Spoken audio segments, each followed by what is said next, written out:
ఏదైతే కనుక పులివెందుల్లో ప్రజా దర్బార్ పెట్టి జగన్మోహన్ రెడ్డికి జ్వరం వచ్చింది, తీవ్రమైన జ్వరంతో బాధపడుతున్నాడని చెప్పి ప్రజా దర్బార్ని క్యాన్సిల్ చేసుకున్న వ్యక్తి మరుసటి రోజు నవ్వుతూ తొల్లుతూ క్రిస్మస్ వేడుకల్లో పాల్గొనడం ఎలా చూడాలంటారు అసలు ఈ పరిస్థితి? జ్వరం ఎందుకు వచ్చిందంటే జనం సమస్యలతో వచ్చారు నీ దగ్గరికి, దాన్ని తీర్చే లేదు, నువ్వు చేసిన అరాచకమే కదా అదంతా. అరాచకాలనే అడగటానికి వచ్చారు వాళ్ళు. పులివెందుల్లో 20 రోడ్లు లేవు, మాకు వాటర్ సప్లై సరిగా లేదు, లేకపోతే స్కూల్లో సరిగా ఏం లేవు, నిన్ను నమ్ముకొని కాంట్రాక్టులు చేసినందుకు బిల్లులు రాకుండా సంగనాగిపోతున్నాం అనే ఉద్దేశంతో జనం అంతమంది వచ్చారు. జనం అంతమంది వచ్చేసరికి ఈయనకి వణుకు వచ్చింది, వణుకు జ్వరం.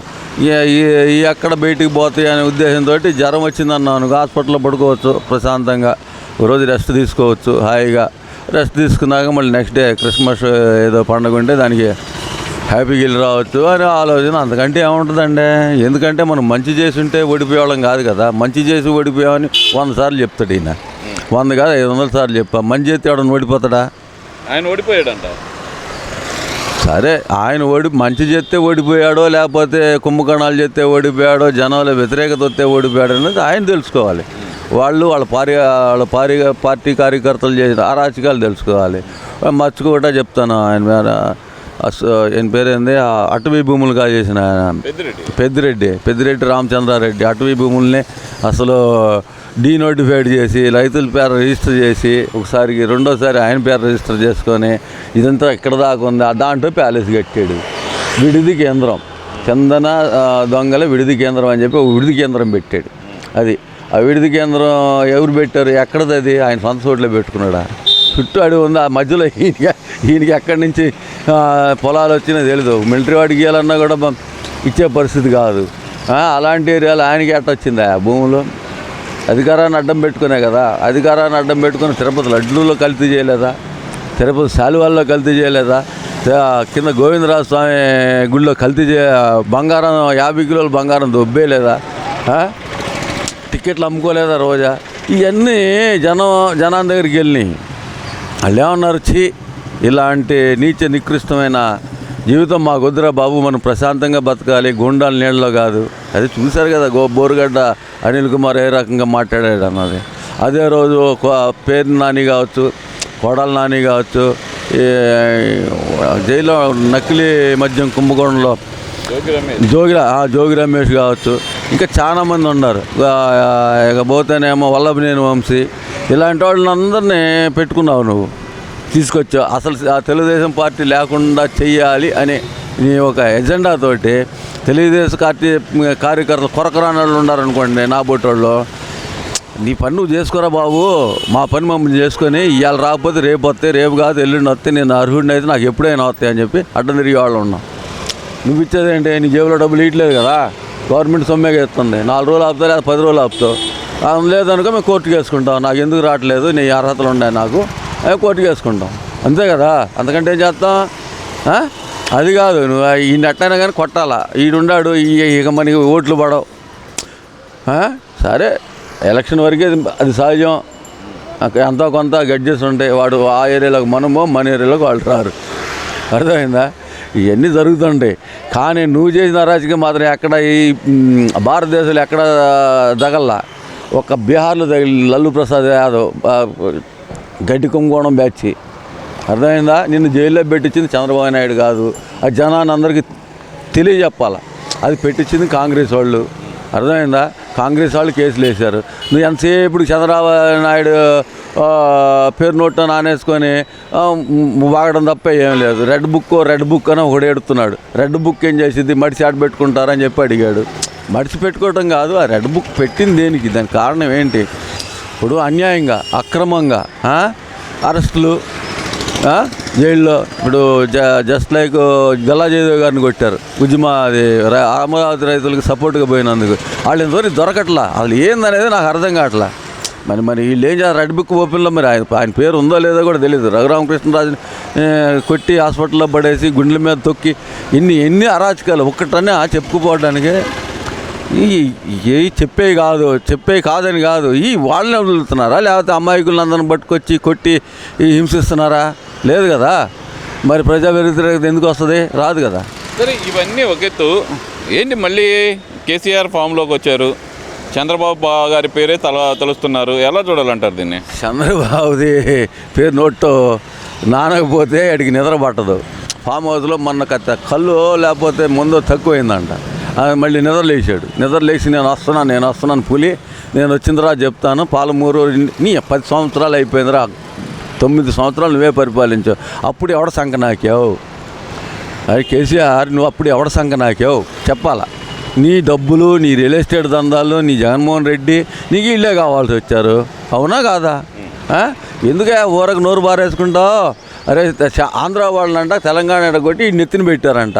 అసలు నీ అబ్బారై సిగ్గు శరమందరా నీకు? నోటికి అన్నం తింటున్నావా లేకపోతే కంపలెంపటి గడ్డి తింటున్నావా? గడ్డి బుద్ధి తక్కువ వెధవా అని ఏం మాట్లాడుతున్నావు నువ్వు? భజ గోవిందం అంటావు కదా, ఏం లేదు అక్కడని. నువ్వు చేసిన పనికి తెలంగాణ అభివృద్ధి పదంలో ఉండి మిగులు బడ్జెట్లో ఉండదని 6 లక్షల కోట్లు అప్పు చేసావంటే నీకు సిగ్గుందిరా భయ్. అదేదో కట్టకు ఒక ప్రాజెక్టు కట్టావు, అది బీటలు వారిపోయింది, అక్కడ కనపడుతుంది కదా.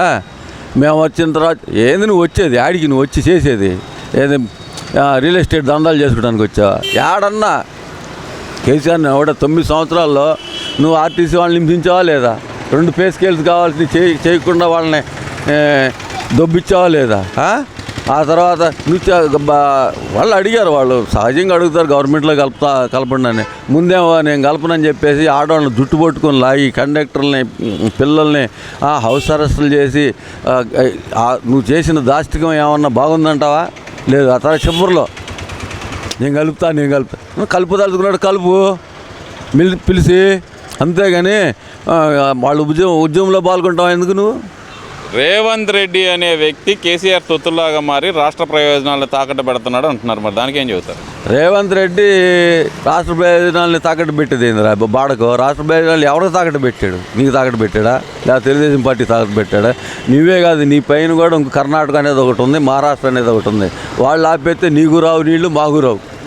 వరద వచ్చినప్పుడు వాళ్ళు ఏడా పోసుకోలేరు. ఆ వరద నీళ్ళకి మేము పోలవరం కట్టుకున్నాం అంటే నీకేం నొప్పిరా భయ్?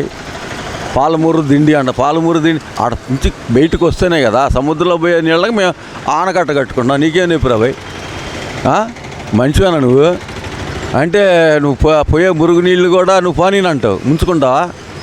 ముంచిన తర్వాత మళ్ళీ మా మీద కుదులుతావా? అటు పెట్టి మీరు మునిగిపోతే? అరే అసలు ఎంత మూసీనది ఎంత ఉండాలి? మూసీనది మొత్తం నువ్వు కబ్జాలు చేసి జనానికి వాళ్ళందరూ ఇల్లు వేసుకుంటే నిద్రపోయావా నువ్వు? చెరువులు కబ్జా, చెరువులు ఏదో పెద్ద బాగు చేస్తానని చెప్పి చెరువులు కబ్జా చేసావు. చెరువులు బాగు చేసావా కబ్జా చేసావా?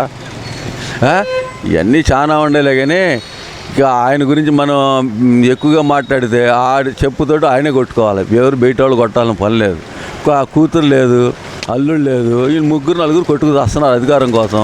వాళ్ళ అధికారం కోసం వాళ్ళు కొట్టుకు సచ్చి ఆంధ్ర వాళ్ళు మా నెత్తని పెట్టారని అడుగుతాను. నీకు ఎంత సబాబుగా ఉందా? నువ్వు ఏం మాట్లాడుతున్నావు? ఏం దోపిడీ? నువ్వు ఆంధ్ర వాళ్ళే దోపిడీ చేసి కూర్చున్నావు. ఆంధ్ర వాళ్ళు ఎక్కడికక్కడ వాళ్ళు వద్దురా బాబు తెలంగాణ మనం వద్దు, ఆంధ్ర వాళ్ళు మీరు వెళ్ళిపోండి అని ఎన్నిసార్లు మాట్లాడేవారు. ఎలక్షన్ వచ్చినప్పుడల్లా మాట్లాడుతుంటారు. ఎందుకది పనికి మాలిన మాటలు? అభివృద్ధి చేసింది అక్కడ తెలంగాణ ఆంధ్ర వాళ్ళే కదా. లేకపోతే అంతకుముందు 83కి ముందు ఏమన్నారు ఆయన నీకు? రబ్బర్ చెప్పులు ఎత్తుకొని తిరిగే బ్యాచ్ అంతా కూడా ఇప్పుడు ఏడున్నారు మీరు? ఎన్ని వేల కోట్లు సంపాదించుకుంది కాక మళ్ళీ ఇది ఒక ఏసీ, మళ్ళీ ఏసీగాడివి పకటేసిగాడులో ఈడొకడు కేసీఆర్ గారు ఒకడు. ఇంకంతకంటే ఏం చూద్దాం చెప్పు, ఇంకేంది నెక్స్ట్? ఓకే, ఓవరాల్గా చూసుకుంటే కనుక జగన్మోహన్ రెడ్డికి 29లో నేను అధికారంలోకి వస్తాను, 2 నెలలు అందరినీ లోపలేస్తానని చెప్పి సీరియస్ వార్నింగ్లు అయితే ఇస్తున్నాడు కదా మరి ఆయన. ఏది మెడికల్ కాలేజీల మీద 2 నెలలు ఇవన్నీ కాదు, ఏ యాక్ట్ మీద వేస్తావు నువ్వు? ముందది చెప్పు, ఏ యాక్ట్ మీద వేస్తావో చెప్పాలి నువ్వు. ఇప్పుడు ఏ యాక్ట్ మీద వేస్తావా? ఇప్పుడు ఏ సెక్షన్ పెట్టేస్తావు? నాకు గవర్నమెంట్ నన్ను తీసుకోమంది, నేను తీసుకున్నాను, ఏ యాక్ట్ మీద నన్ను లోపలేస్తావు? అంటే నువ్వు లారీతో గుద్దిద్దామని నీ ఉద్దేశం? లేకపోతే ఏమన్నా అరాచకం చేద్దామని నీ ఉద్దేశం? ఏందో చెప్పాయా? నీదేందో చెప్పాలా? ఏం చెప్పవు, మళ్ళీ ఏ క్లాస్ మీద వేస్తావో చెప్పాలా? అది చెప్పాలి కదా జనానికి. అది చెప్పకుండా ఏం చేస్తావు నువ్వు? ఏ క్లాస్ మీద వేస్తావా? ఇప్పుడు ఇప్పుడైతే మీ కాంట్రాక్ట్ కూడా ఇవ్వచ్చు కదా మేము. మన పోలవరం కాంట్రాక్ట్ని కూడా వేయచ్చు, రుషికొండ కాంట్రాక్ట్ని కూడా వేయచ్చు. కట్టేసారు, అయిపోయింది. బిల్లులు చేసుకున్నావు, నీ నీ నీ బాధ ఏదో నీ బాధ ఏదో పడుతున్నావు. ఇక్కడ వచ్చిన గవర్నమెంట్ దాన్ని ఎట్లా వాడుకోవాలనేది అసెంబ్లీలో పెట్టారు. అసెంబ్లీ ఏ బిల్లు పాస్ అయితే ఆ బిల్లు ప్రకారమే పోతారు. మరి ఇంకేంది, నువ్వు అసెంబ్లీ బిల్లు పాస్ అయినా నువ్వు పీకేది కూడా ఏం లేదు. నీకు పర్సనల్ కక్షలు పెట్టుకొని చేయాల్సిందే తప్పితే, రాజకీయ కక్షను పెట్టి చేయాల్సిందే తప్పితే ఇంకో విధంగా నువ్వు చేయలేవు కూడా. నాకు ఇస్తే నేను కూడా చేసుకుంటాను. నా గవర్నమెంట్ నేను ఒక మెడికల్ కాలేజీ కడతా, నాకేం ఇబ్బంది లేదు. నన్ను రమ్మను, టచ్ చేయమని చూద్దాం.